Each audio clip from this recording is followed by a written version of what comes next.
All right, this is Jimmy Cabs, tape to broadcast 5150 interview series from Bulldozer Magazine, coming to you here in the lovely city of Huntington Park, Cudahy, Bell. Why am I here? Because the beast himself is roaming these fucking areas here. The infamous, the most notorious, brutal percussionist ever. Nicholas Barker, how you doing? Thank you for being here, number one. Thank you. Let's start off right off the bat. I've read before that you have numerous percussion influences. I've obviously Pete Sandoval, Dave Lombardo, on and on and on. But this is interesting. Ringo Starr? Is that true? No, that's whoever put that on the internet. I don't know where that came from, but that certainly did not come from me ever. And thank you for clarifying that. It seems to stick like shit to a blanket, if I can say that, because it doesn't seem to disappear. But it's not true. Okay. So would it be safe to say then that maybe Bonham or Yeah, definitely Bonham, Tommy Aldridge, Stuart Copeland, Phil Collins. Nice. Yeah, like a ton of people. All right. I'm sorry to have hit you with that, but the Ringo Starr thing just fucked me over here. It's like an albatross. It just won't go away. It keeps popping up on the internet, and I'm like, yeah, leave me alone already, right? Yeah. So it's official. Fuck Ringo. Pete Best, maybe? Nah. Okay. Let's get into it. One of the things that I've always admired about Nicholas Barker, aside from his drumming techniques, is the fact that he's a very versatile percussionist. You know the record. You know who he's affiliated with. God, it must drive you nuts having this repeated over and over again. But let me just ask you this. Being the fact that you've been affiliated with so many diverse, different types of extreme bands and your drumming techniques, how are you able to adapt to that? I've always been a frustrated guitar player. The sausage fingers just don't let it happen. But I've always been into the guitar. Before I was even a drummer, I actually tried guitar, but it just wasn't for me. So I really pay attention to what the guitars are doing, really, or if there's a certain melody or hook that the vocal line has, or even the keyboards. They're kind of what I follow, like whatever part is the lead part of the song or the arrangement in that particular spot, kind of roll with that, and then pull back, when there's a solo or whatever. It's knowing where to shine and where to pull back, like the less is more thing. Do you know, one of the things that I've always admired about percussionists like yourselves is the fact that in this day and age where everyone is so obsessed, especially in the studio, taking out the human element of drumming, I've always liked the fact that when you play live, you really keep it simple, but it's not simple what you do. Now, I'm not a drummer, but I know many drummers, and they all hold you very highly acclaimed with your drumming technique or whatever. But let me ask you this. How is it that you're able, with and then again, I include all the diverse bands that you've been in, how is it that you're able to maintain that ferocity that you have, that ferociousness, that steady yet catastrophic beat?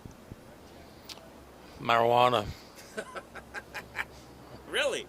Yeah, pretty much. Get you in the zone? Yeah, I get in the zone. I suffer from anxiety. Do you really? Yeah, so the medicine it chills me out. Does the drumming help you in regards to exercising those anxiety demons and getting you in a sedated state? Well, once I get behind the kit, I don't see anything past the cymbals. But the weed definitely helps get me in the zone and gets me where I need to be. Right on, man. I'm glad for you to be saying that openly now that marijuana, the bad stigma, is slowly but surely evaporating. And here in California, it's officially legal now. Hollyweed. Right? You're very known worldwide. You're world renowned for being a drummer. That's kind of rare. Usually it's the lead vocalist. Usually it's the guitarist, what have you. How does that make you feel? Because I've always heard that you're a very serene, very humble, very kind of off the mark type of guy. Do you enjoy that attention? Not really. I struggle with any kind of compliment, really. I mean, I just do my thing, and I know my weaknesses, and you know, the few strengths I have, but I'm more aware of the many weaknesses and the areas where I need to improve as a drummer and as an artist, and probably as a human being too. But that shit's a work in progress. Right. Yeah. One of the things that I always admire of how the evolution of this extreme music has gone on has been the relationship between the bassist and the drummer. When I think back to, the John Paul Jones and the Bonham, so on and on and on and on, one of the things that I've always admired is the fact of how that rhythm section really, in the background, is what keeps that machine going forward.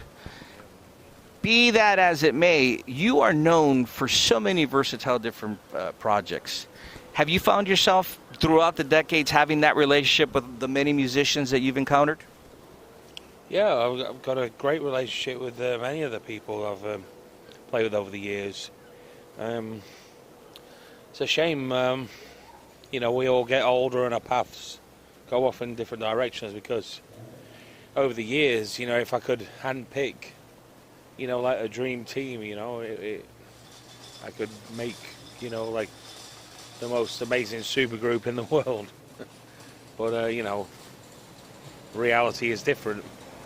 People get married, have kids, and, have to get jobs and everything else. And for me, one of the things that's always been very interesting when it comes to music is the evolution. Be that as it may, you travel the world with this, so you see firsthand how this whole has evolved. How does that affect your drumming? It hasn't affected it in any way, really. I mean, the music industry's changed. Oh, dramatically. So, we've had to adapt to that, and it's harder to make a living from music now. And that's why, I've got more than one band going on, and, when I'm not doing, like, playing, I'm actually working as a tour manager or as a stage crew guy for many bands. So we've had to adapt that way, really, but it hasn't really affected the playing or the style. Just the way things are done nowadays is different. This is a question for many percussionists that wanted to relay this to you. Do you in any way, shape, or form practice your style of drumming, much like, do you reference it in regards to like jazz percussion drumming or anything like that? I don't really practice as much as what I should. It works for you. No, I meant that seriously. It works for Thank you. I get kind of bored. Like if I've got nothing to feed from, like a musician, like a guitar player, for instance, pushing me, I get bored just playing along to myself. It's sterile and it gets boring very quickly. It's uninspiring. I like to jam with other musicians. That's how I like to practice, and that's how I push myself and get better. Is in a jamming environment more so than just practicing along to a click track. And yeah, depending on what mood I'm in, I'll listen to some jazz or to get different flavors. Some, I listen to a lot of Stuart Copeland and Phil Steve Copeland? Yeah. Nice. And Phil Collins too, Nice. like the Genesis.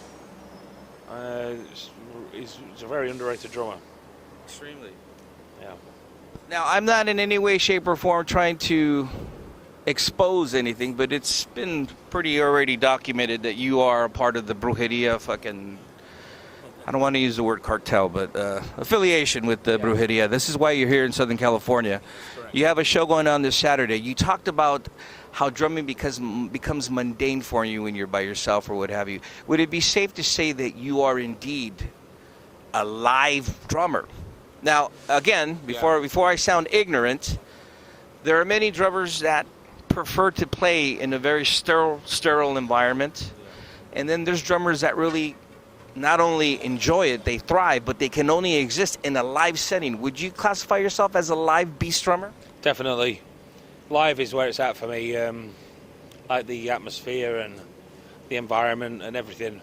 The whole ritual before and after, during. Studio, I can be prone to anxiety attacks. I sometimes suffer from what we call red light fever, which is, as soon as the record button goes, everything just turns to shit. And, I have to,